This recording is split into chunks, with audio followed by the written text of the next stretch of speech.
All right, we're live. Welcome back to Thursday night, Top 5 Baits. It's been a while. It's been a few weeks since we've done one of these. Glad to be back here with y'all. Hey, as you guys get in here, do me a favor. Drop me a comment. Let me know who's here. If you don't mind, go ahead and hit that thumbs up. The more activity you guys interact with this video, the more people will get in here, and the more we can talk fishing. That's always the best part. I really want a lot of questions tonight. You guys ask me questions. Man, I'm going to tell you, it has been a challenge. This week. You know, we've had some curveballs with weather. The water temp on Lake Fork this morning was 81 degrees on pretty much the main lake. And that, I don't think I've ever seen 81 degree water in August. I'm not saying it hasn't happened. I don't remember ever seeing the water 81 degrees in August. So we're going to talk about how the adjustments I'm going to try to make over the next couple days to try and continue to put fish in the boat. Well, the adjustment I'm going to make tomorrow and that I'm going to recommend for you guys to make on Saturday and Sunday. But definitely a significant change. It's going to be a little bit confusing because the air temps are going to heat back up, but the water temps are already 81. So, man, that's really, really cool for this time of year. Let's see who's joining us so far. Give a couple shout-outs here to everybody that's jumping in, man. Appreciate y'all. We got Todd Oody in the house. 6 Mile JC, what's up? Raylo, JD Atnett, JD Jr., Fish in the Midwest, Jeff Bonner, Chase Clark, Big John, BKA Outdoors says he's at Bucky's. That's not the worst place to be. Josh Stroop, Sean Bowen, Zach Watts, and Brian Howell. What is going on, man? Thank you guys so much for joining us. Y'all continue to comment. Drop some questions in there. I'll get to them as soon as I can. Let's see. Josh Stroop says, big 6 cents fan here from St. Louis. Man, that's so awesome. Terry Connolly, I see you. Appreciate it, buddy. Tony Maynard's in the house. Big 6 cents fans here in Texas. You know what I'm saying? Like, we appreciate you joining us from St. Louis. Speaking of that, hey, the fall bite's coming. I'm going to tell you, there's a lot of good hard baits. There's going to be a couple of hard baits in tonight's Top 5 Baits. It's a great time of year to spend some money with 6 cents. Stock up on some good shad profile, crankbaits of all depth varieties. Go over to 6centsfishing.com. Punch in that code, your Lake Fork Guide. You'll get the 10% discount on all orders. You can go copy one of these clean Lake Fork lids right here. You can also go to, my glasses are in my truck, Waterland Co. Waterland's the glasses I'm wearing now, waterlandco.com. You can also punch in the same Your Lake Fork Guide code. Get a 10% discount there as well. But we're going to talk about some hard baits and kind of what's going on. A lot of stuff transitioning. I mean, I say transitioning. There certainly is. I'm seeing a lot of the small shad really far back in creeks this morning. Really shallow, really super shallow. I'm talking about this much water on some flats, some grassy areas and stuff. Very visible. It looked a lot like early fall where you see those bait fish flicking around in big numbers. It was a little bit confusing today. You know, we had quite a bit of rain, dumped a lot of cool water in the lake last night. We had a lot of cloud cover yesterday and this morning. For most of the day we had a lot of cloud cover, and it really affected the water column. And like I said earlier, that's going to throw us a curveball this weekend because you guys are going to feel upper 90 air temps, but the water is going to be in the lower half of the 80s most likely, or mid 80s at best. And some of those fish that have moved, that shallower water is going to be the water that's cooled off the most. So I feel like that's why those bait fish have shoved back in there, and that should be where the fish are kind of getting to. I struggled today. Today was a tough one, but man, there was so much drastic change so quick. I just got to feel like it's going to get a little bit better tomorrow and a little bit better the next day after that. So hopefully you guys will be set up for a decent weekend of fishing, but you're going to have to think outside the box. You have to go out there with no preconceived notions. Really pay attention to what depth the bait is at on your depth finder when you're easing across the lake. Look for obvious visible bait fish up shallow. I think anytime you start seeing a lot of bait flicking around in super shallow water, it's not a bad idea to fish there. That's just my personal opinion. If I was going to a lake I'd never been to and I saw bait fish in shallow water flipping around, that's I'm going to spend a lot of my time up there, you know. So my baits are going to reflect that tonight. The changes that I saw, my game plan for tomorrow morning is going to reflect what I saw today, which is a lot of change quick. So that being said, let's get into the baits we're going to use. One of the baits I want to talk about first, anytime you're going to fish shallow, super shallow in East Texas, Man, frog's not a bad way to go. This is the new 6 cents Vega Frog. This is Frogville is the name of this color. This is my favorite color. There's a few of these left on the website. I think you can still get the black and white. Other than Frogville, the main two colors I throw are black and white. So still some good frogs out there to get. Highly recommend throwing the white one. We're getting to that time of year where everything is going to start to become hyper-focused on shad. These bass are going to really focus on shad as we transition from summer to fall. I know that's weird to be talking about summer to fall transition at the end of August, but the water temp's 81. So some of that is starting to kick in, and what we're really kind of setting up for is a little bit of early transition and then a long transition period before we get to that fall bite, because it's going to heat back up. Water temp's going to stay in that lower half of the 80s, mid 80s. Those are transitioning water temps, and so we might be set up for a little bit of a struggle over the next month with those fish being spread out. You're going to have to really be open-minded, really be on your P's and Q's, and fish extremely well to catch them over the next month or so. This is all me just predicting and forecasting. So that being said, frog is the first bait that I'm going to have ready to go. Anytime I've got flooded cover, I see bait fish flipping around, a frog's a great way to go. I like that Frogville color. White would probably be the best color to throw right now because of the shad presence. All right, let's talk about another bait. And I know Zach Watts is on here tonight, so this will make him proud. We're going to talk about the 6 cents Divine Shaky Head Worm that we're going to rig it wacky style on a Gamma. Can y'all see that? Let me take that off the keeper so y'all can see that. A Gamakatsu Finesse Wide Gap Weedless Hook. We've got a half a nail weight in the head. You guys have heard me talk about this wacky worm a million times. Man, it sure is effective. It's about as good of a bite getter as any I've ever used. So anytime I'm going to fish a lot of shallow water and the bite's going to be a little bit tough, that wacky worm is going to be something that I'm going to lean on a lot. Mainly I'm going to use some of these moving baits, the crankbaits, the frogs. I'm going to try and find some active fish, and then once I find them, I'm going to really try and maximize my efficiency in that area by using that wacky worm. Watch out, there's a roof there. Alright, let's talk about my favorite crankbait on earth. My favorite shallow crankbait that has ever existed. This is a special bait. I cannot begin to tell you guys the number of big fish that I've caught on this bait right here. This is a 6 Cents Fishing Movement ADX. Very unique crankbait. It's the only one on the market like it. It has a harder, wider wobble. It just gets a reaction from bigger bass than most other crankbaits, and pretty much any other crankbait I've ever fished, especially shallow diving crankbaits. I mean, crankbaits are always good reaction baits, but not only that, the deflection qualities. This thing goes through bushes and timber. Unbelievable bait. 6 Cents Movement ADX. If you don't have these in your tackle box, you're really missing out. That ain't no, I mean, I know I'm a 6 Cents Pro Staffer, but that ain't no Pro Staff plug. That's as real as it gets. That bait is special, special, special right there. Everywhere I'm seeing these bait fish, and I don't have too much grass to fish this bait, the grass isn't too thick, I'm going to be throwing this Movement ADX every time I get a chance. Right now, these fish moving around a lot, you're going to have to cover a lot of water, and this is as good a bait as any of them for covering a bunch of water and drawing reaction bites from fish that maybe aren't in the best of moods at times.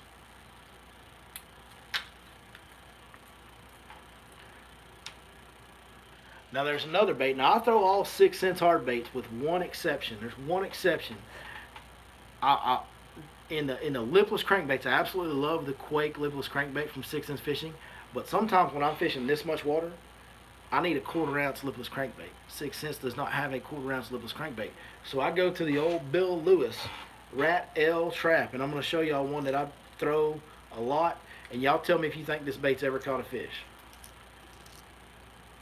Y'all see them scratches on there? All the paint missing off of it. That bait has never caught a bass in its life. You know what I'm saying? But this is just a 1/4 ounce gold chrome lipless crankbait. It's an old Bill Lewis Rat L Trap. If I had a Quake in 1/4 ounce, I would sure enough be throwing that instead. But I don't. So I'm throwing that old Bill Lewis, the old school, getting it done for me. Had that bait, or not that particular one, but I've had those baits. I've fished them for a long time. That gold chrome is a great color in all these lakes across the south, especially here in East Texas. Man, when you see those little shad, that imitates it as good as anything. So that's another really good bait to be really effective in covering a lot of water around those flicking bait fish, those surfacing bait fish, and get some bites. Now, everything I'm talking about is designed to help you guys fish shallow, because I really think the bite's going to be pretty shallow this week with the fairly extreme quick water temperature drop that we've had. That being said, fishing is a lot like being married. You better be quick to say that you're wrong. You better find it easy to admit that you're wrong. Otherwise, you'll have a lot of really difficult days. That may be the best analogy I've ever come up with. I don't know. Um, so that being said, we're talking about all the shallow water fish. We talked Wednesday about transition points. One of the safest bets you can play this time of year when you're sure, like I'm for sure, guys, there's fish moving around. There's fish moving off the main lake. There's fish moving around. The safest bet you can do is to fish these transition points. And if you didn't see Wednesday's video, highly encourage you to watch yesterday's video. We took a lake I'd never been to, looked at the map, broke down the offshore structure, the secondary points, all the things that I'm using that I'm calling transition points or stop signs, migration stop signs. We looked at a lot of those on Lake Bob Sandlin in yesterday's video. Those type of spots absolutely are your safest bet this time of year, because you know if fish are moving, at some point some of them are going to stop on some of those spots. My favorite bait to throw in those areas is probably this right here. It's just a little finesse, quarter-ounce shaky head, 6-inch divine shaky head worm. Man, this is a great bait. You know, 7, 8, 9 years ago, this was the hottest bait on earth. This was the Ned rig 8 years ago. This was the Tokyo rig. This was the bait, every Deco rig. This was the finesse bait everybody talked about 7 or 8 years ago. Maybe 9, I don't know, it's been a while. It still is just as effective today. This is as dependable of a bait as you can get. So you can see we're kind of going 2 different directions here. We're going super finesse with a wacky worm and a light shaky head, a finesse shaky head. And then we're going super reactive with crankbaits and frogs. This is a theory of mine that I've had for a long time, is when it gets tough, when the fishing gets extreme, when conditions get extreme, you have to go to one extreme or the other. You can kind of do it either way. You have to go extremely reactive or extremely finesse. And everything I'm doing right now, when I struggle, when it gets tough, I go extreme.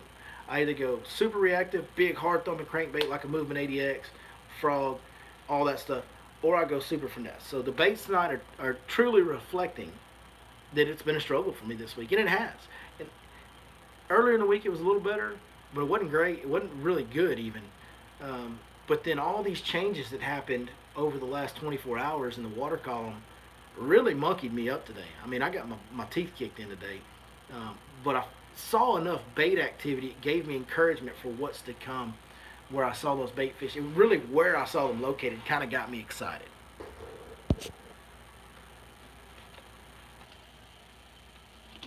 All right, let's answer some questions now. Let's see. Michael Menon says, do you think or know if either Rayburn or Toledo turned over? I mean, it might be upside down after what came through there last night. I don't know. I am sure that with the cold water and all the extreme winds, it got that lake churned up. And yes, it is probably, I don't know that it's flipped. It turns over later down there. But I can't imagine with the amount of water that got dumped in it and the amount of wind that stirred that water up, that lake is not in a turnover right now. It seems like it should be in the turnover right now is what it seems like it should be.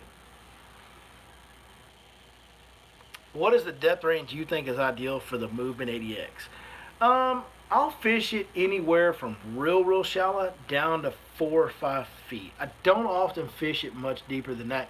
And a lot of the stuff I fish with the Movement 80X is where it drops off. So like I'll have a flat that's like 2 foot, 2.5, 3 foot, but it drops off into a channel that's 5 foot deep. And I'll fish it over that flat and off the edge of that channel. You're only going to get about 2 foot of diving depth. But the main thing on Lake Fork that I do with that Movement 80X is I try to find standing timber, bushes, hard cover, docks. Like I'll fish it in 8 or 9 foot of water if I can bang it off a dock piling, if that makes sense. Like as long as I can get it to hit something and deflect, that's really how I like to fish that bait. What line size am I throwing the Movement 80X on? So most of the time I'm fishing it super shallow. I'll throw it on 20-pound line. If I'm wanting to get it deeper, I will go down to 15-pound line. If I'm wanting to really try to get below that 2.5 foot range of depth, if that is important to me, I will fish it on 15-pound line. Normally, I'm going to throw it on 20-pound line. This is a big crankbait. It's a hard thumbing crankbait. You're throwing it in big cover, and you're catching really big bass in tough situations to wrangle them out of, so I do use bigger line. Fishing the Midwest is turning 30 tomorrow. My family and I didn't know if I would make it after Iraq. Yeah, I understand that, brother. Man, we love you. Thank you so much for your service, for everything.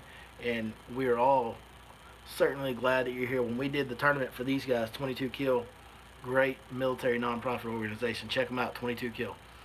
Um, when we did that tournament, that was something that we talked about, and that's what that whole organization is about. Is it is a crying shame that we lose these guys that we hold in the highest of regard. Some of the finest that our country has to offer, we lose them when they get home to different issues, different mental health issues. So we're really, really glad that you're still here, my brother. I appreciate that.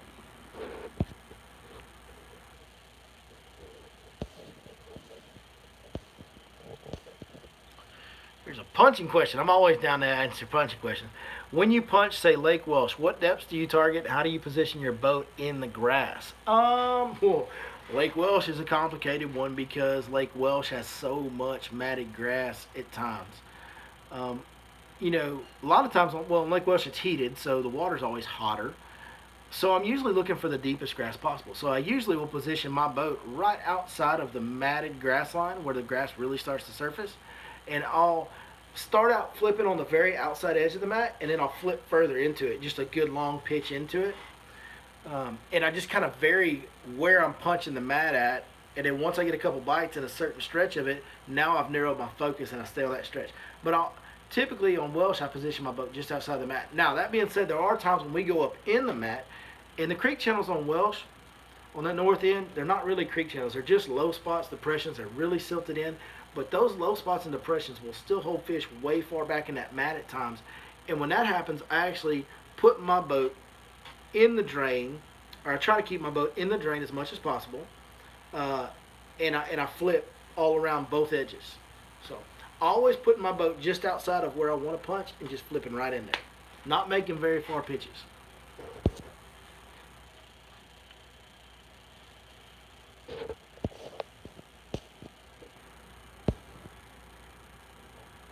What's up, OMG? I see you, buddy. Top Gun Pilot. Appreciate all you guys joining us tonight, man. It's awesome. It's good to be back on the live. I know I've missed some questions up here. I'm going to try and scroll back up and catch a couple of them.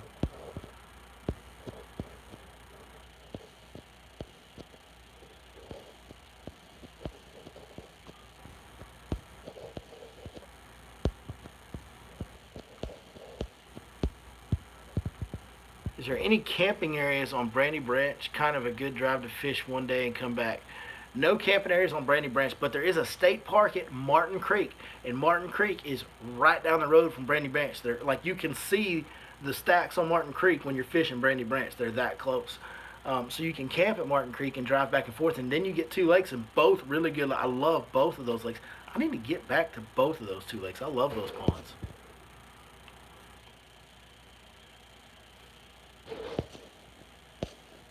Can I get 6 cents to make the stroker crawls or prawns in red? I can try. I can try. Mr. Arganez in the house. Appreciate it. Appreciate it.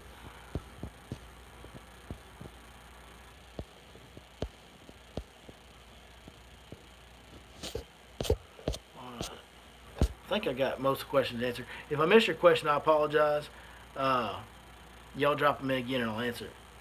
On that Vega, anything different on the retrieve? No, man, it's real versatile. So before this Vega Frog came out, I was throwing the Spro popping frog pretty much exclusively, and that's because I can do anything I want. I can make it spit because it's a popping frog. I can make it walk real good. This Vega Frog walks better than any frog I've ever seen. I can make it spit. The hooks come further back on the body, so you got a better hookup ratio. It's real soft. I can do that subtle start-stop deal that I like to do, and it's just a really versatile frog. So, I mean, I kind of have 3 different retrieves I use on frog, but that frog will do anything you want. I kind of use a start-stop retrieve where I pop it a couple times and pause it, then pop it a couple times and pause it. I use a straight walk and retrieve, and I use it like a straight line pop and retrieve when I'm trying to fish real fast.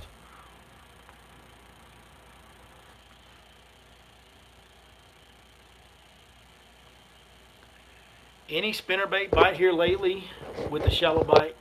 Turn it on. I wouldn't say shallow bite. The real shallow bite really is turned on, but it should be turning on because I saw so much bait fish. It may take a day or two for those bass to get back there and get on them. But that little quarter-ounce spinnerbait with that small blade, that fall spinnerbait bite, should be coming around. And if that bait fish will stay shallow like it was today, that'll be another bait that we could easily put in our top 5 tonight. So I don't think there's anything wrong with throwing that small spinnerbait right now, in my opinion, especially if you're seeing that bait fish presence like I saw today. Mark Pack says, I need to learn how to drop shot. I do need to learn how to drop shot, but I'm probably not going to because I'm real hard-headed. Can I get them to make a 1/4 ounce quake trap at 6 cents? I mean, listen, all I can do is ask. I don't run anything over there. Like I'm not on the board at 6 cents. I don't make decisions. I can tell them, hey, I'd like to see this. I'd like to see that. And a lot of times they do take my suggestions. Some of the stuff that they've come out with, some of the colors and stuff, you know, I have suggested, and I'm sure other guys have too. I'm not saying they made it because I asked, but there has been some stuff I've asked for that has come out, so I can certainly ask. I actually have asked for a 1/4 ounce trap before. But to get a hard bait, a new hard bait in production is a very expensive and lengthy process. I'll just warn you of that.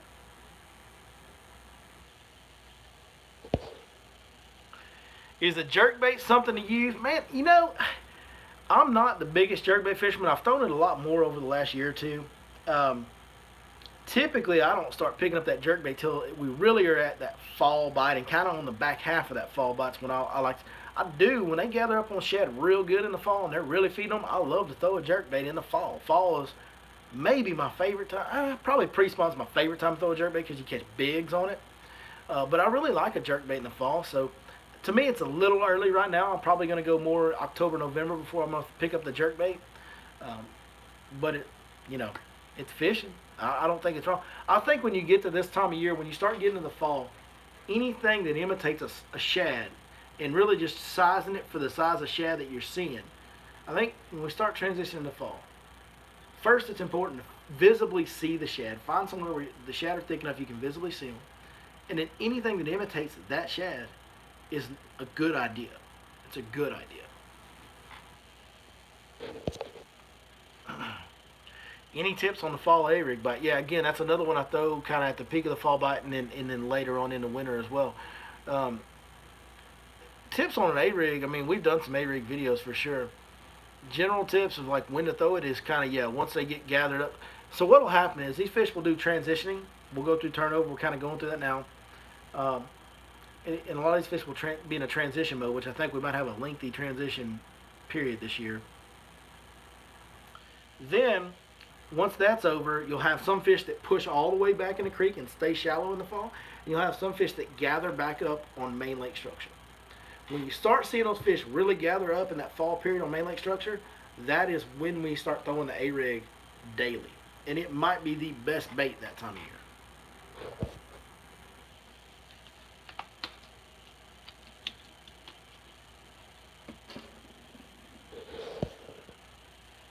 Am I flipping any grass at all at Fork? And how do you think Sealy will be won in your opinion? I want to flip grass. I want to flip timber. I want to be flipping a little bit right now. It's another good way, especially like smaller baits, 1/4 ounce Texas Red Creature baits, 1/4 ounce, 3/8 ounce jigs. I want to be flipping. The problem is I've struggled this week, so I've had to keep moving until I locate some fish. That's one of the biggest things when you're fishing. One of the biggest questions in fishing is when it's tough. Well, if you slow down and you slow down in the wrong area, you waste a lot of time. So for me, like the way I do it, I have to keep moving, sticking and moving until I find some fish. Now, once I find them, yeah, wacky worm, shaky head, flipping, I think all those are good things to do. But I've got to find some more fish first because I've had a hard time getting on anything this week, especially anything consistent.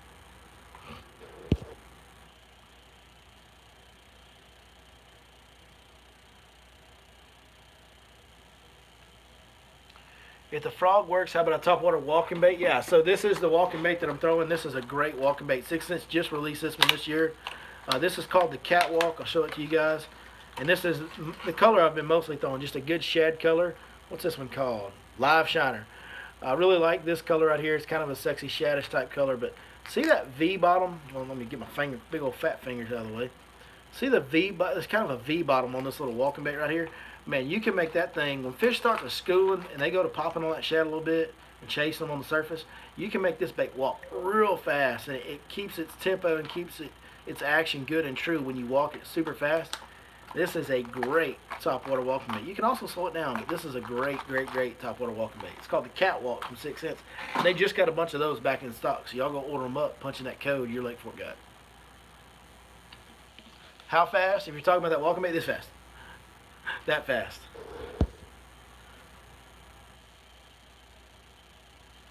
Do I have any luck using bird lures in this area? I've never used a bird lure. I think a lot of those bird lures are just like a frog. Stephen Latham, I have not been to the lake we do not speak of. I have not been there in quite some time, my man. I may need to go check it out. I love that lake. Seabach, I appreciate you, sir.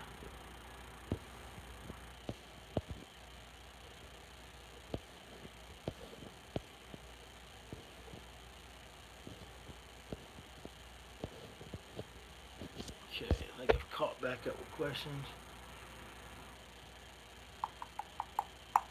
All right, if y'all got any more, I think I've caught up with questions. If y'all got any more questions, drop them in there. I'll be happy to answer them, man. It's been a great 3 weeks off. I want to take this moment, this is a minute right here, to go ahead and say thank you to all you guys, man. Y'all allowed me to, y'all have done it, really. I haven't done it, but y'all have created a platform for me that's allowed me to have enough success where I was able to take that time off and spend it with my kids. I hope y'all enjoyed that video with my boys. We certainly had a lot of fun down there. DriveTanks.com is a great place to visit. But while I was on that trip, it was heavy on my mind that I wouldn't be able to do any of it if it wasn't for the people that watch the content that I create. So I'm just a really grateful man. That's all I can say. I'm a really grateful man.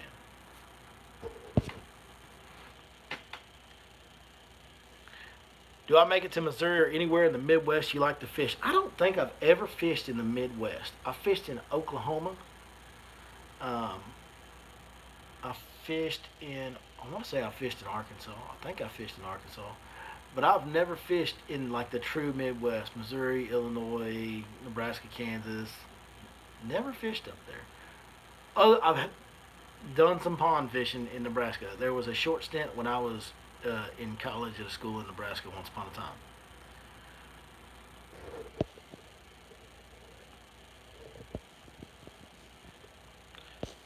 Have I ever fished Tawakoni? You know, that's a weird one. Tawakoni's one I've never fished. So I've fished a few of the DFW lakes, not a lot of them, but pretty much my fishing experience goes from, if you go from Lake Fork and go east or go south, I fished all of those. And I've fished some down in deep South Texas and Louisiana, all that. But I've never fished Tawakoni, and I'm not far from it at all. Like, obviously it's right next to Fork, but I don't know why. Maybe it's just because of how close it is to Fork, and I'd always rather go to Fork. I don't know.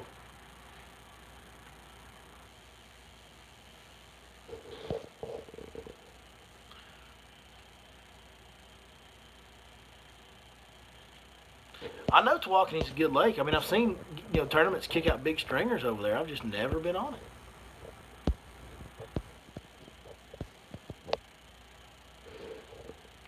What's up with all the dirt over around Eugene? So Eugene's ditch is a spot on Fork.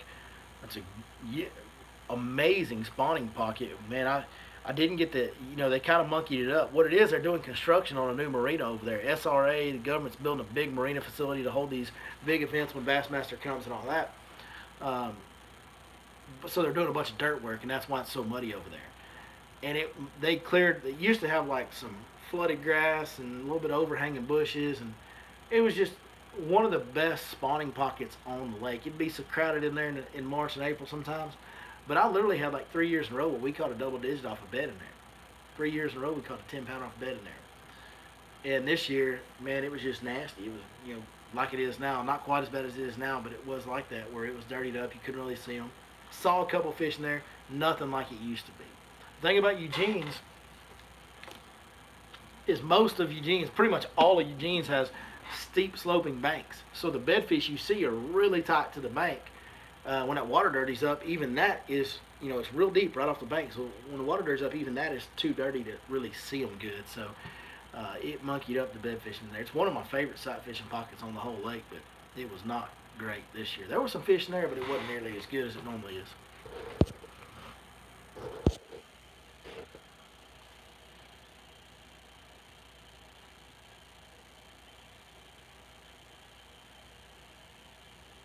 would I consider side scan as a must-have? Nothing is a must-have in this game. There's nothing in fishing that is a must-have. There's all kinds of stories about guys in aluminum boats and John boats with cooler live wells, and I mean, you've heard all that. But you are 100% at a disadvantage if you don't have side scan. You don't have to have it. You can do it without it. You need a little luck and you need a whole lot of skill, but for sure you're at a disadvantage without side scan. There's no doubt that side scan is a very big advantage to have. For sure.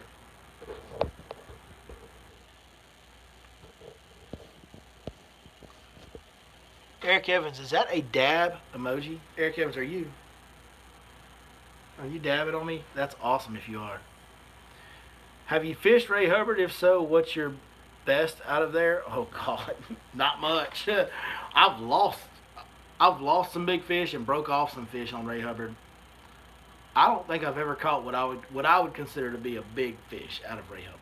Now I've only fished out there I think 2 or 3 times, and I've lost more tackle in Ray Hubbard than I probably have in Fork. It seems like when I go to Ray Hubbard, I break off 87 times. I mean, I've got more donate. As much as I fish Fork, I'm pretty sure I've got more tackle in the bottom of Hubbard than I do Fork. It's crazy. It's crazy. Ray Hubbard has my number. And I guarantee this, I went there on a summer Saturday this year. I'll never, ever do that again. I can promise you I will never be on Ray Hubbard on a Saturday in the summertime as long as I live. I'm not doing it. I'm not going to do it. It's kind of like the time I ripped the transducer off Zach Watt's boat at the north end of Palestine. I said, nope, I'm never taking a barred boat to Lake Palestine ever again. Ever.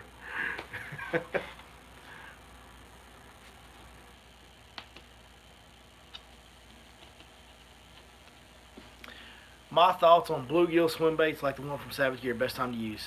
2 times. 2 times that I'm going to use. The thing about a swim bait like that is it's a shallow bait. You're not really going to fish that deep. And it's hard to identify bluegill schools that deep. It can be hard to identify bluegill schools that deep. So the 2 times a year that I'm going to use a bluegill swim bait are going to be when the bass are spawning and when the bluegills are spawning. Around a brim bed, a bluegill swim bait's a great idea. Around a bass bed or in a cut, like just parallel on a bank when you know the bass are spawning in there, a bluegill swim bait is a phenomenal idea because it's kind of a 2-prong attack when when the bass are spawning. A, some are going to eat it and you're going to catch them. B, others are going to flash on it, show you right next to where they're spawning at, then you can flip a Cinco whatever in there, wacky worm, and catch them. They'll tell on themselves and show themselves to you, so it's a great tool during the spawn. Man, you guys have been an awesome night. We've had a lot of people in here, and y'all killed it on the questions. Y'all are still running questions in there. I'm not going to get to answer all of them, so thank y'all so much. I cannot thank you guys enough, like I said earlier, and I can't thank you enough for joining me tonight. Every time you guys, just know that every time y'all turn on this channel, y'all watch a video, y'all click a thumbs up, whatever you do, tell a buddy about it, whatever. Every time you do something that helps this channel, it is sincerely from the bottom of my heart and my family's heart very, very much appreciated. Thank y'all so much for joining us tonight, and we'll see y'all next time right here on your Lake Fork Guide.